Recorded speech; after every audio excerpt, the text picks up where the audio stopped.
the term in my discipline, political science, and I think it applies to others as well, but in my discipline at least, political theory, the field of political theory is about normative assessments and normative theories, about ought,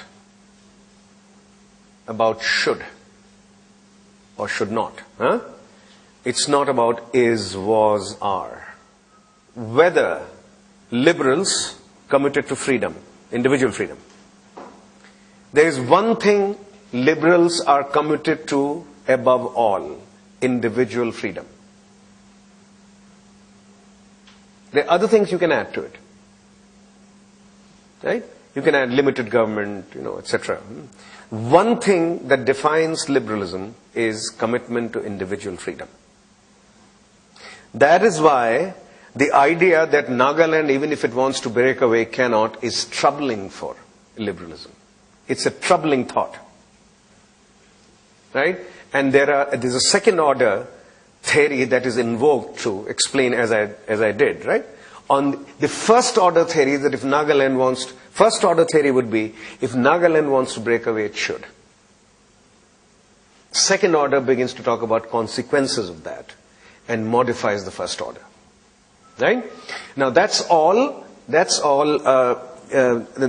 would be a combination of, first order would be normative here, second order would be empirical here. It's a combination of the two. Normative reasoning and consequentialist reasoning. Consequentialist reasoning is not normative. It's based on consequences or anticipated consequences.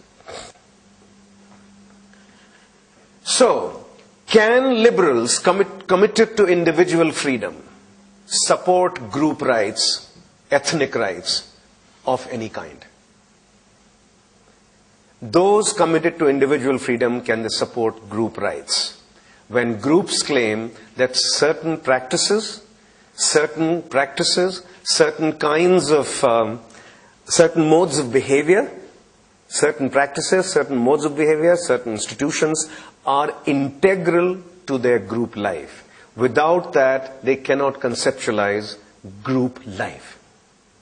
Classical liberalism, going back to certainly John Stuart Mill, 1860s. Some would go all the way back to John Locke. Right? But John Stuart Mill in many ways is the great conceptualizer of classical liberalism. He argued, he was essentially opposed to minority rights. He defined liberalism entirely in terms of individual rights, first of all. Minorities could not have special rights. Only individuals could have rights. No group rights.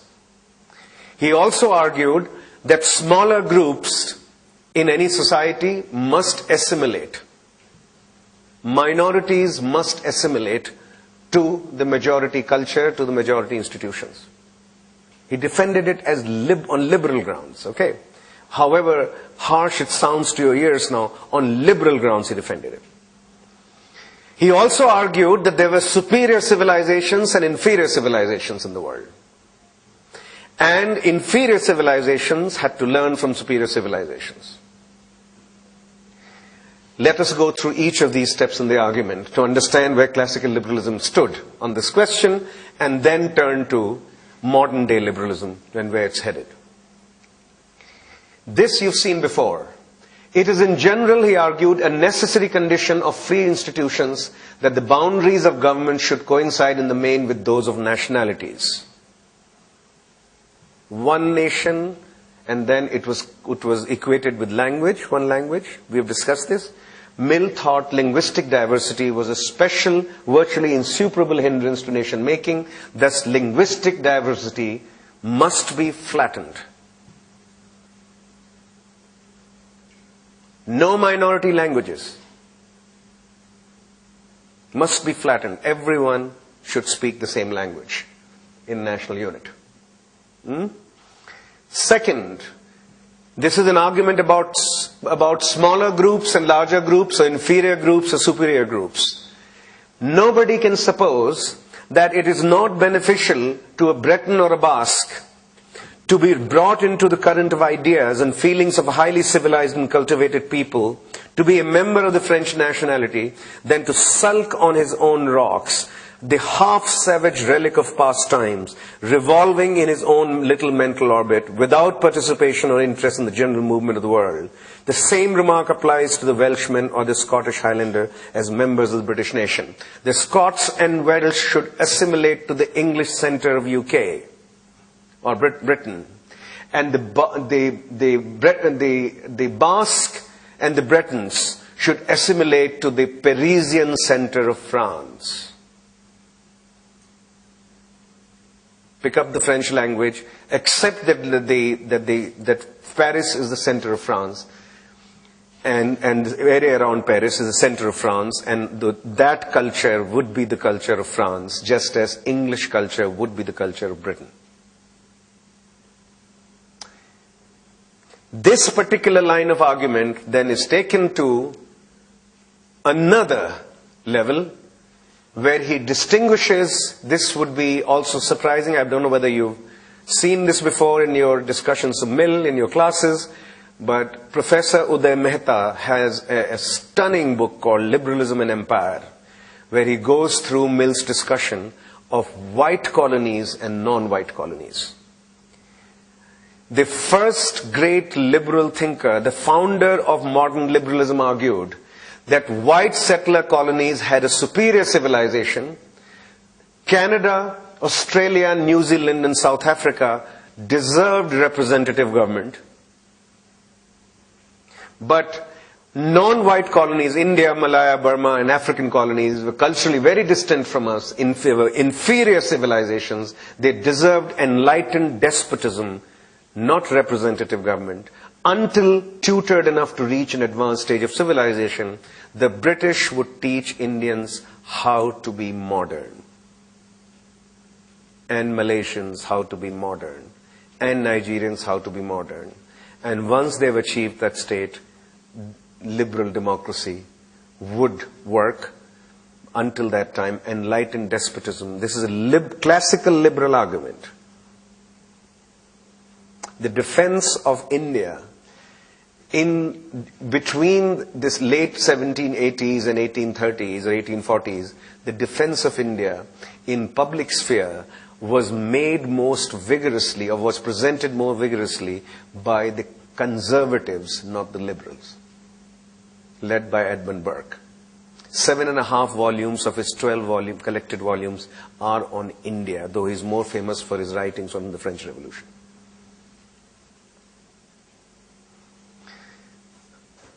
Alright, so this then leads to the argument.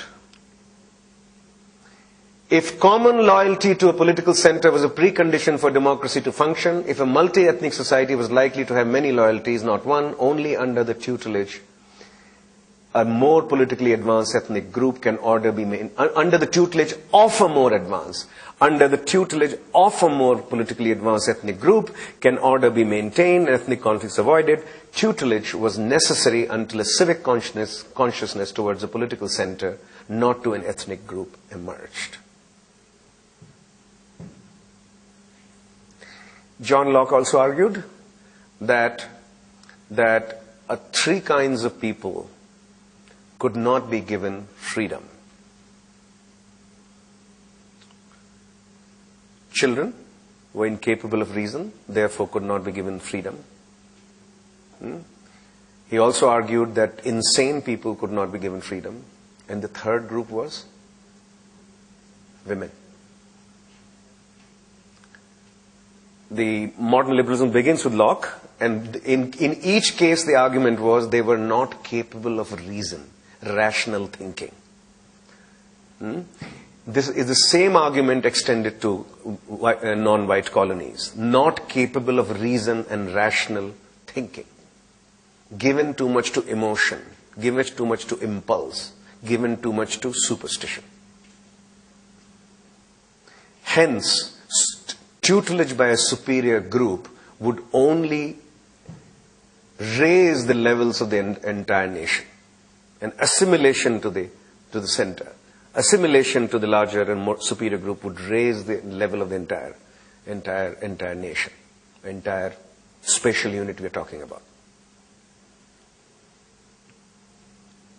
Okay. So, this is the classical liberalism against which modern day liberalism started making arguments about multicultural citizenship, multiculturalism, which was abhorred by Mill, which was an object of vigorous disapproval.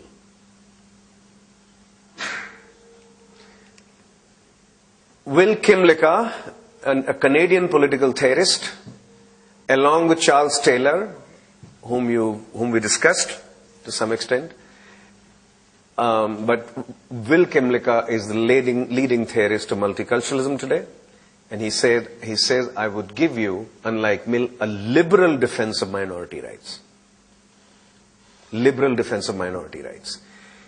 The question he poses, the central question he poses, is, does life led from inside, does free and meaningful exercise of choices, does search for meaning in life require access to culture or not?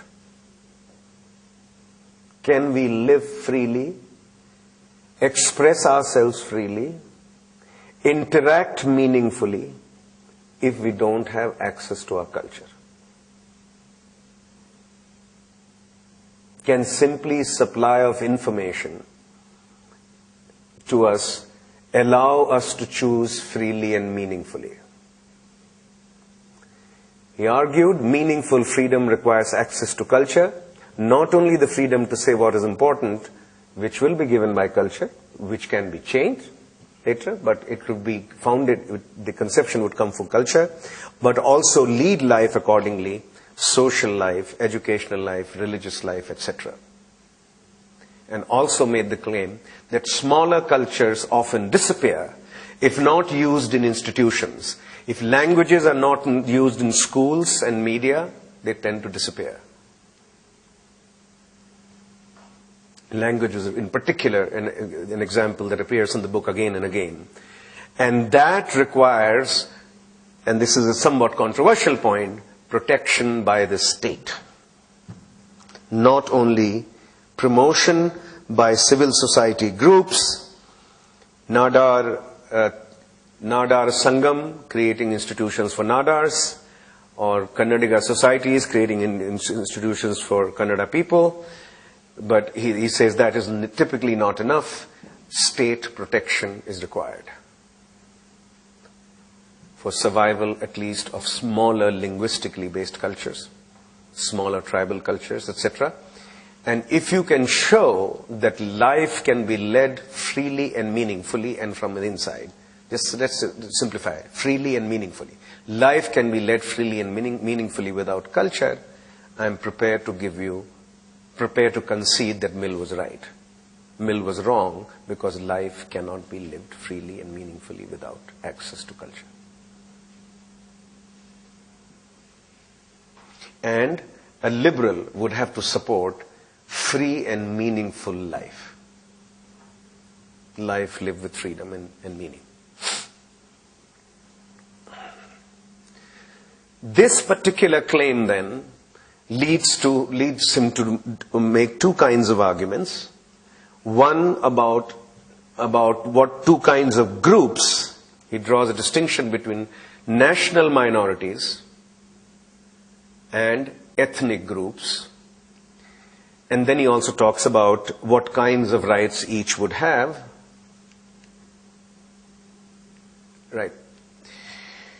National minorities, previously self-governing, territorially concentrated cultures which were incorporated mostly involuntarily, not entirely, mostly, in some cases voluntarily, into a larger state.